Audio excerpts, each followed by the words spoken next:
အပယ်ကျတဲ့အလှ10ပါးအကြောင်းအားလုံးပဲမင်္ဂလာပါမြန်မာလူမျိုးတွေဟာပေးကမ်းဆောင်ကျဲပြီးအလှဒါနပြုတဲ့နေရာမှာမိမိတို့တတ်နိုင်တဲ့အားနဲ့အကောင်းဆုံးကုသိုလ်ပြုတတ်ကြပါတယ်ဒါမဲ့လည်းလောကကြီးမှာပေးလူလို့မကောင်းပင်အပယ်၄ပါးကိုကြောက်တတ်တဲ့အလှဒါနတွေလည်းရှိနေပါတယ်ဒါတွေကတော့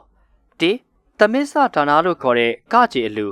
အငိမ့်ဆက်ပွဲကိုဒီနေ့ခေတ်ရှင်ပြုလူကံရဟန်းကံပွဲတွေမှာအများဆုံးတွေ့ရပါတယ်ဘာသာရေးနဲ့မသက်ဆိုင်တဲ့ဆိုင်းဝိုင်းနဲ့ဇပွဲတွေထည့်သွင်းပြီးကျင်းပတတ်ကြတဲ့ဒီသလေးကိုတော့အပြစ်ကင်းတဲ့အလှလို့အထင်မှားတတ်ကြပါတယ်။တကယ်တော့အဲ့ဒီအလှဒါနတွေကကုသိုလ်မရတဲ့အပြင်အပယ်၄ပါးကိုပါရောက်စေတတ်ပါတယ်။၂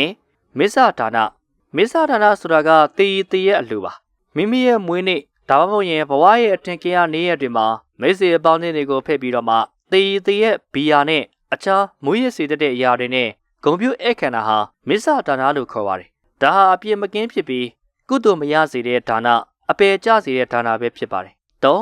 အဋ္ဌိဒါနမိမအလှဆိုတာကမိမိရဲ့မိတ်ဆွေအပေါင်းအသင်းညီအကိုတွေကာမဂုဏ်စည်းစိမ်မှာပျော်ပါစေဖို့တဲ့ကိုယ်တိုင်အခါချင်းငွေအကုန်ကြခံပြီးငှားရမ်းပေးတဲ့အလှဒါနပဲဖြစ်ပါတယ်။၄ဥဒ္ဓပဒါနနွားလားမြင်းလားအလှဒါဟာနွားတွေမှာဆိုရင်တော့ဥဆောင်နွားလားနဲ့မြင်းမှာဆိုရင်လည်းဥဆောင်မြင်းလားတွေကိုပေးလူတဲ့အလှဒါနပဲဖြစ်ပါတယ်။ဒီနေ့ခေတ်မှာတော့ရှားပါသွားပါပြီ။၅စိတ်တကမဒါနကာမဂုဏ်ကိုနိုးကြွားစေသောပကြီးစေးရည်အလှအတိပ္ပယ်ကတော့မိမိရဲ့မိတ်ဆွေအပေါင်းအသင်းနဲ့ဘုန်းတော်ကြီးကျောင်းတွေကိုကာမဂုဏ်စိတ်ဖြစ်ပေါ်စေတဲ့အမျိုးသမီးတပ်ပုံများတက်ကလေးနဲ့ပကြီးကားတွေပေးလူတဲ့အလှဒါနကိုဆိုလိုတာပဲဖြစ်ပါတယ်။၆တတ္တဒါနလက်နက်ခဲယံမိကြောက်အလှတက်ရှိတရဝတဝတိယကိုအသက်သေးစေဖို့အတွက်လက်နက်ခဲယံမိကြောက်တွေကိုအခမဲ့လှူပေးပြီးပေးလူတဲ့အလှဒါနဖြစ်ပါတယ်။ခုနှစ်ဝိသဒါနအစိတ်အလှတဝတိယကိုအသက်အန္တရာယ်ဖြစ်စေလိုတဲ့စိတ်ဆန္ဒနဲ့အစိတ်ဆေးတွေပေးလူတဲ့အလှဒါနပဲဖြစ်ပါတယ်။ရှင်းတင်ကလိကဒါနလက်ထိတ်တန်ချေခြင်းနှောင့်ကြိုးအလှတရဝါတွေကိုချီနှောင်ပြီးဒုက္ခဖြစ်စေလိုတဲ့စိတ်နဲ့လက်ထိတ်တွေတန်ချေခြင်းတွေကျိုးတွေစတာတွေပေးလူတဲ့အလှဖြစ်ပါတယ်။ကို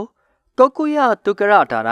ကျက်ဝက်သားကောင်အလှအသက်ရှင်ရရှိနေခဲ့တဲ့ကျက်ဝက်လိုမျိုးသားကောင်တွေကိုကိုယ်တိုင်ဒါမှမဟုတ်ရင်တပားသူကိုစီရင်စေပြီးချက်ပြုတ်စားသားဖို့အတွက်ပေးကမ်းတဲ့အလှဒါနဖြစ်ပါတယ်။10တုလာကုထမာနကုထချိန်စင်းလဲတင်းစင်းလဲအလှရောင်းဝယ်ဖောက်ကားမှုပြုရမှာစစ်မှန်တဲ့အလေးချိန်မရှိဘဲရောင်းသူနဲ့ဝယ်သူတို့အတွက်နင့်တာမှုဖြစ်စေတဲ့ချိန်ခွင်အလေးတုံးနဲ့ချင်းတွဲစရာပြည်တောင်းတို့ကိုပြုလုပ်ရောင်းချခြင်းဒါမှမဟုတ်ရင်ပေးကမ်းတဲ့အလှဒါနမျိုးပဲဖြစ်ပါတယ်။ဒီအလှ10မျိုးဟာကုသိုလ်မရတဲ့အပြင်အပယ်၄ပါးကိုရောက်စေရတဲ့ပရိသတ်ကြီးတို့အနေနဲ့အထူးသတိထားဆောင်ကျင်ပြီးအပြစ်ကင်းတဲ့ကုသိုလ်များဖြစ်စေတဲ့ဒါနကောင်းမှုများစွာကိုအားထုတ်ရင်စိတ်ချမ်းသာကိုယ်ကျမ်းမာစွာသာသနာပြုနိုင်တဲ့ပုဂ္ဂိုလ်များဖြစ်ကြပါစေလို့ဆန္ဒပြုလိုက်ရပါတယ်ခင်ဗျာ